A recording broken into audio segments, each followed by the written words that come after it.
Hey guys, Infidel1258 here. Today I want to read some comments from a recent video where I was asking whether or not card prices in Splinterlands may have hit a floor. And this is something I'm tracking. It's by no means is this a place where I'm feeling 100% confident that's so, but I like what I've seen recently. And in that video, if you're interested, which I'll link up above, I'm asking the question if there were unique circumstances over the last 4 weeks that drove prices lower, and maybe with those alleviated, it's possible we might see some element of flooring. I saw a ton of great comments some of which I'm going to read from you guys about whether you think that was the floor, whether you're optimistic, pessimistic, and all the reasons why. And I think we should read some of these because I think it's a sample of the audience. It's a sample of the community's sense of where Splinterlands is and where it's going. And I think those are so important to have a finger on the pulse of, because that's how we understand the bear and bull market cycles. When people are screaming things will never come down, that's blow off top. When people are screaming sell and get out and abandon, get off the train, that's when I'm interested in buying. And so let's look at some comments, and I want to unpack them a bit and respond to them a little bit. So I'm going to go through several comments. So hopefully if you drop the comment, you'll be in here too. Before I do this, I want to do two things. One, tell you about SplinterCoach, which is an amazing website that will track your personalized battle history. You're going to see your summoners and your monsters. It's going to allow you to determine how you're winning, when you're winning, why you're losing, and in what scenarios. All that information is going to be fun to look at, but also it's going to help you win more. $5 a month, 17 cents a day will get you access to this tool, and I'm really enjoying it. I think you will too, so I strongly recommend you give it a shot. And yeah, support the developers that are supporting our economy, supporting our game, adding new value and creating new ways of entertaining and looking at the experience we already love. So splintercoach.com, check them out. And one more thing, I am giving away a plot of land.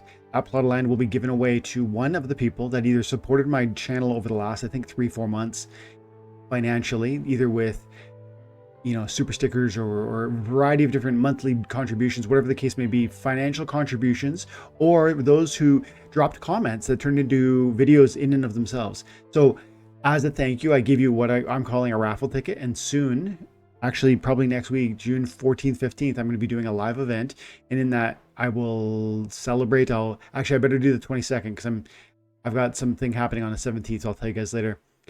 So probably the 22nd of June, I'll be doing a live event, and I want you all to come, and we're going to give away a plot of land to one of those 250 people. So, okay, let's get into it. So first and foremost, the video I'm talking about was card prices are done falling, Splinterlands. It was called Card Prices Have Floored, ? And the thumb said otherwise. So lots of great comments here. And like I said, I think this is really important because it's going to speak to like a litmus test for where the community sentiment is at. You guys are mostly bullish. There's some critical feedback here. And I got some other comments like directly through Discord, which I won't pull up because that wasn't public in how it was shared with me. So I don't want to make it public now. But a friend of mine gave me some kind of more, let's say, skeptical or pessimistic outlook through Discord. So you know who you are, and thank you for that. I enjoyed reading your comments. But here we go. Let's get into Shark Monster. Shark Monster goes, I like this. I like to see that people are doing what Shark Monster says here.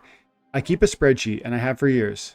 I'm down about 90% right now in terms of value, but I've actually got a lot more cards than I did when my collection was worth most.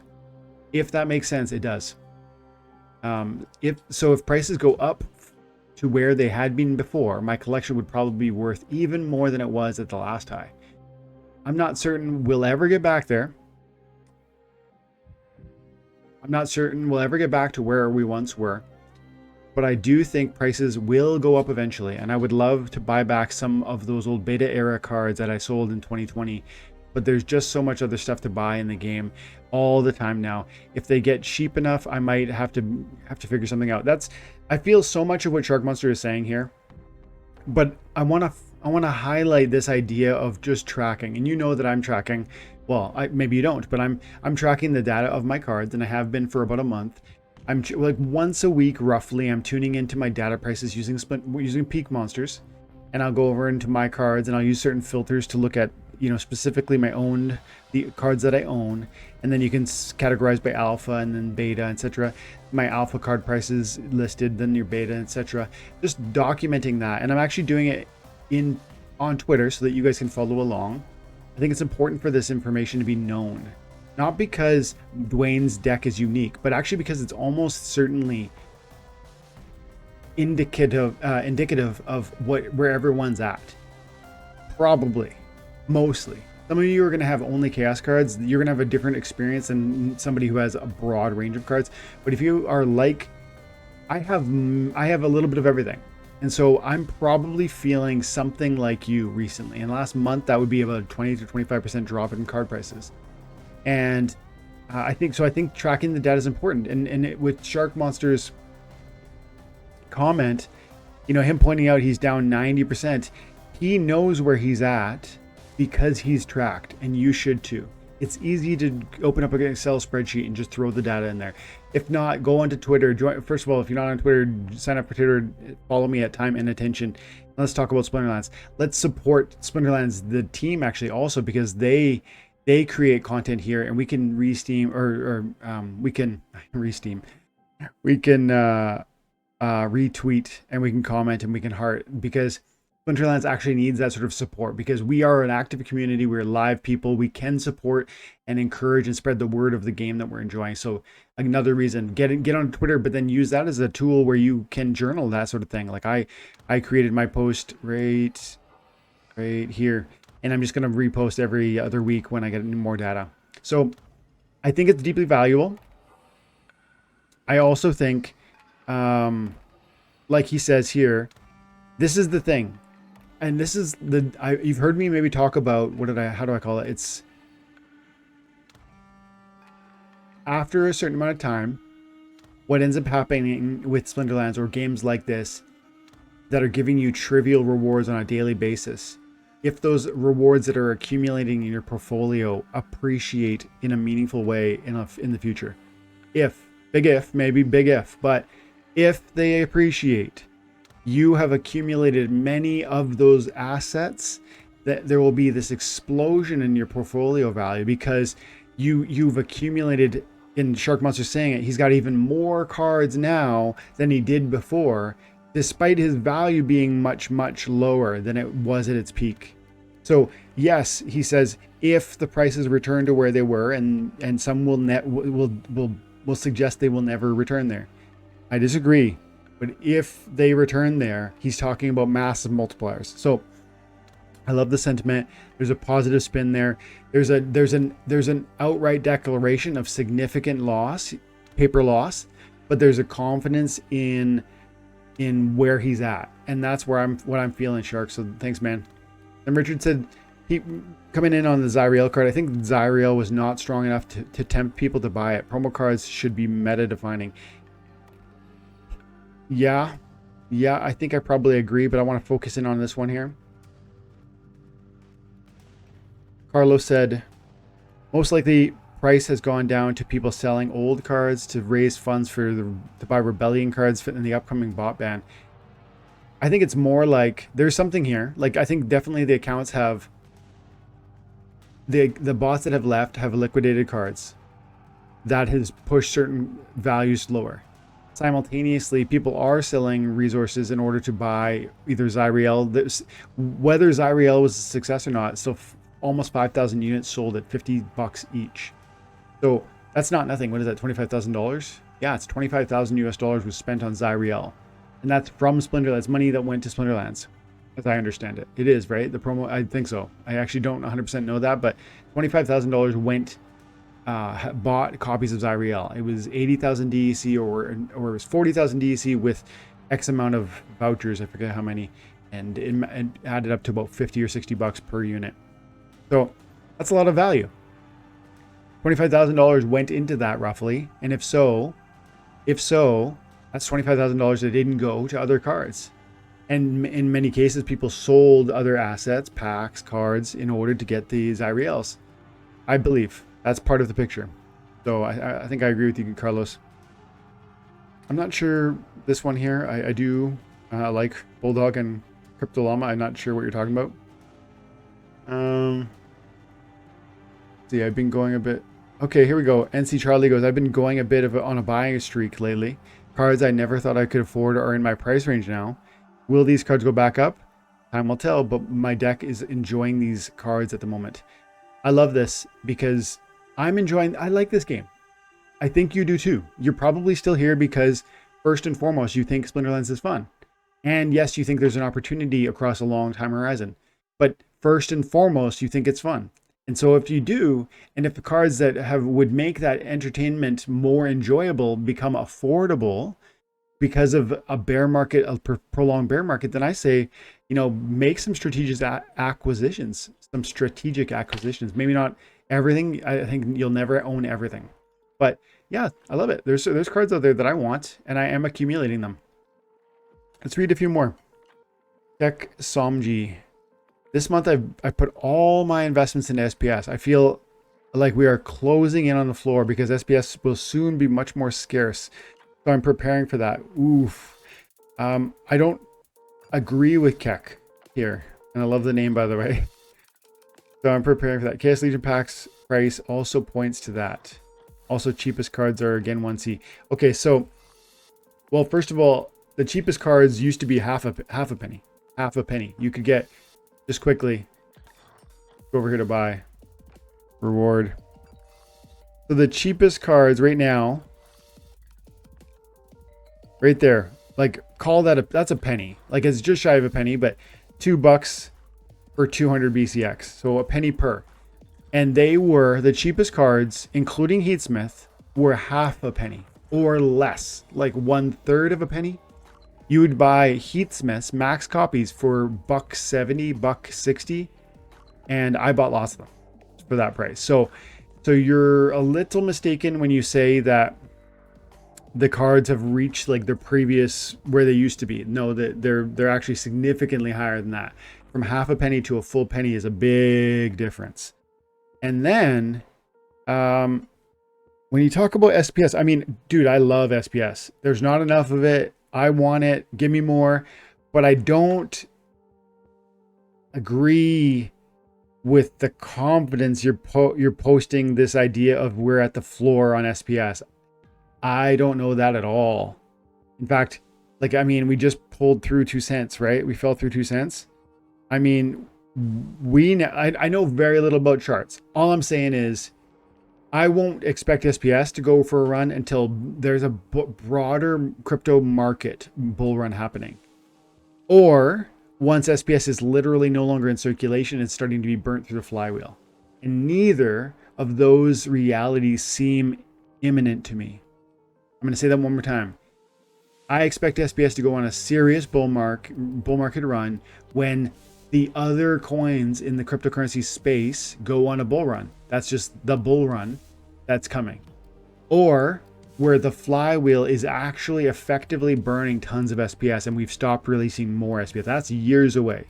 The bull run, I don't know. Could be weeks away, months away. I don't know. I kind of feel like months to like 1-2 years is like where my head's at. Maybe I'm wrong. I feel like there's so many question marks because like the broader financial system is a question. Like, is there going to be a ton of quantitative easing in the next 6 weeks, 6 months? Because the U.S. government and maybe the broader global economy starts losing control of yields, bond yields, and then is there a print effort because banks are going bankrupt? QE is a real thing, and if it happens, that could pump huge quantities of money into hands that want to lend it out, banks, and then it becomes investment money. So I don't know, but I'm saying you sound real confident, and I don't share the short-term significant confidence for those reasons. But again, I am not trying to be bearish on SPS. I just bought 70,000 SPS. I am super bullish. I'm just in no way in a hurry. And I hope you hear that, Keck. And I hope you maybe are holding on to that too, because my question to you when I read a comment like this is, what if you're wrong? You talk about you feel like we're closing in on the floor. What if you're wrong? If I expect SPS to kind of spike in the next year or two, if I'm wrong, I'll keep buying.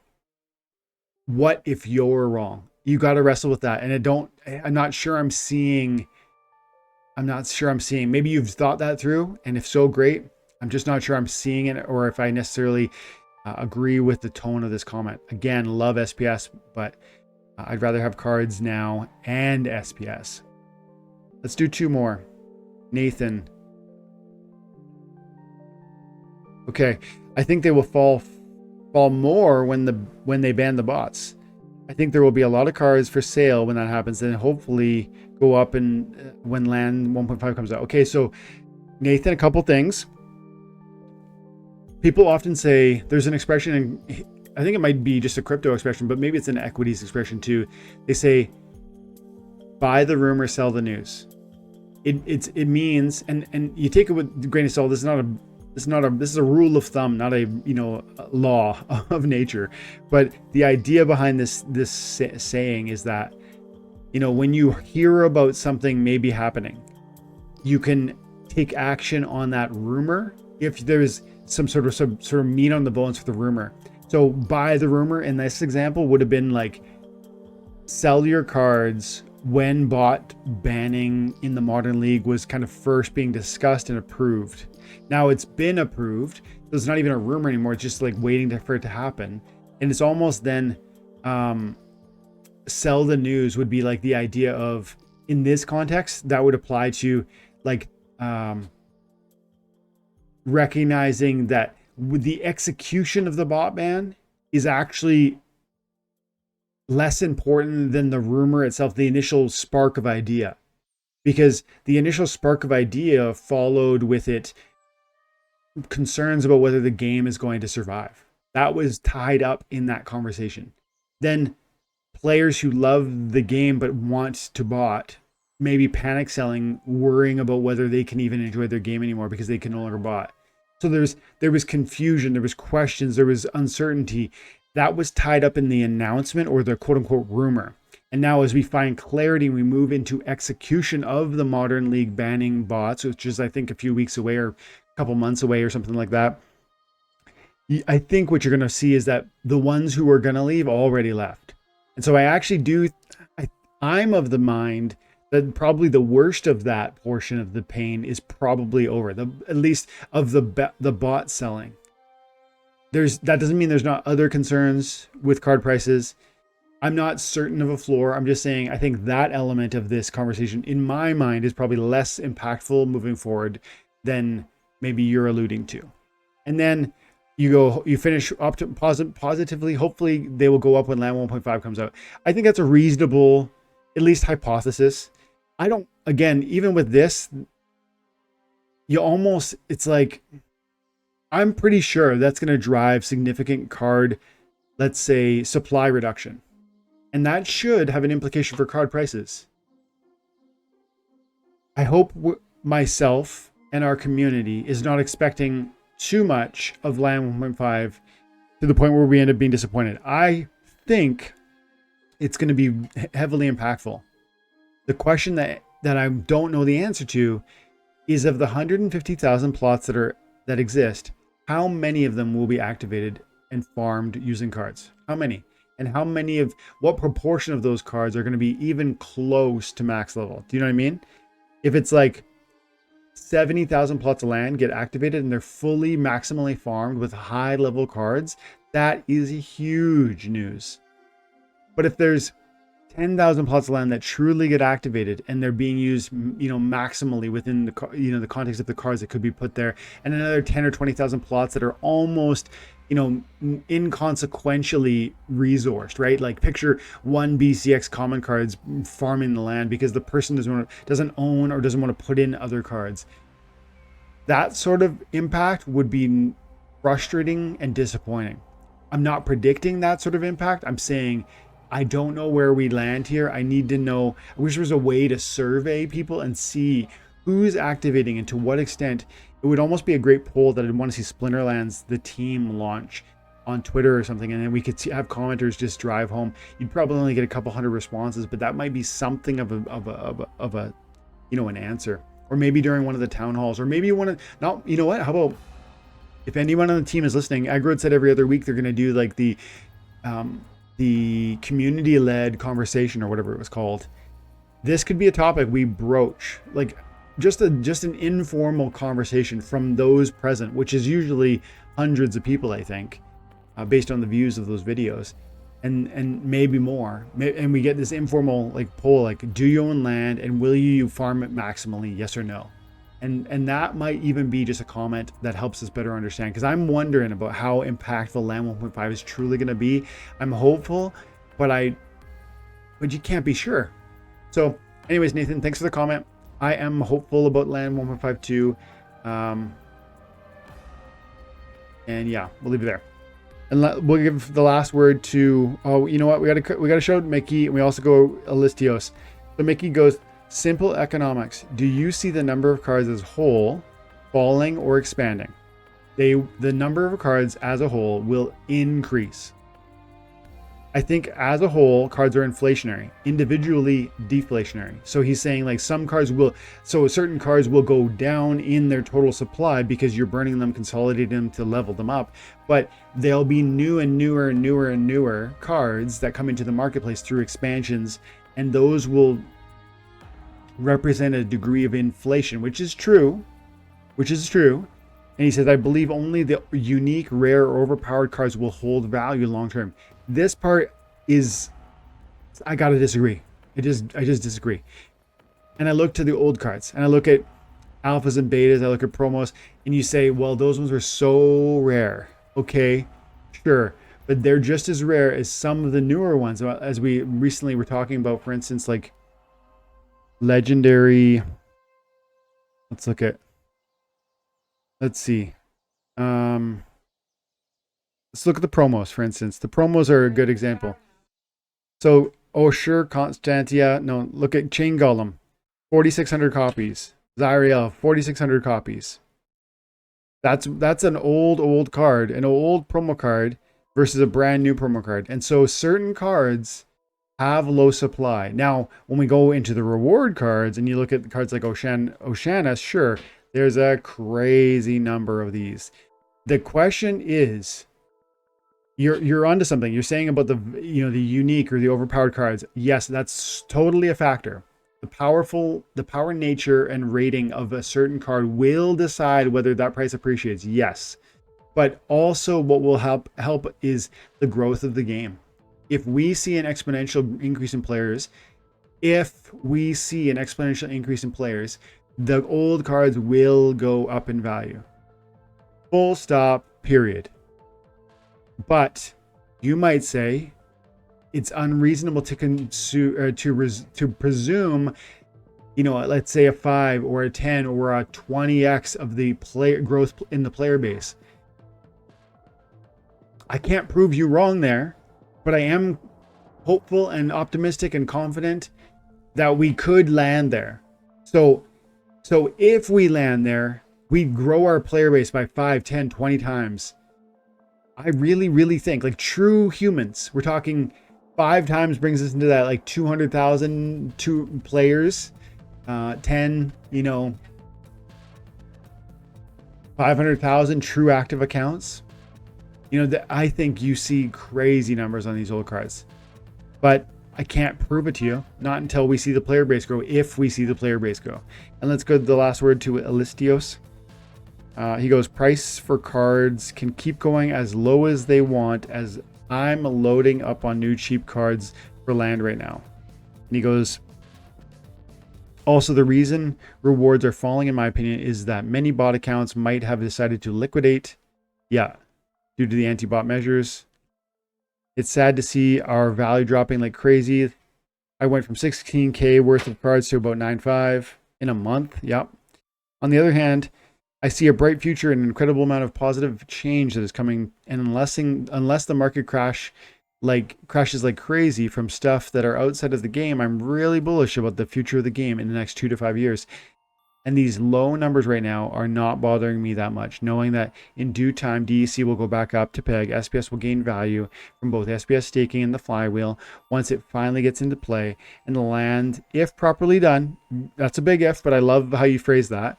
And if they bring good return, will finally make people realize what they're missing on in terms of potential future opportunity. And when people start posting their mad daily gains, you'll see both land prices themselves as well as cards drying up slowly but surely, creating even more card scarcity, and that price will naturally go up. Absolutely.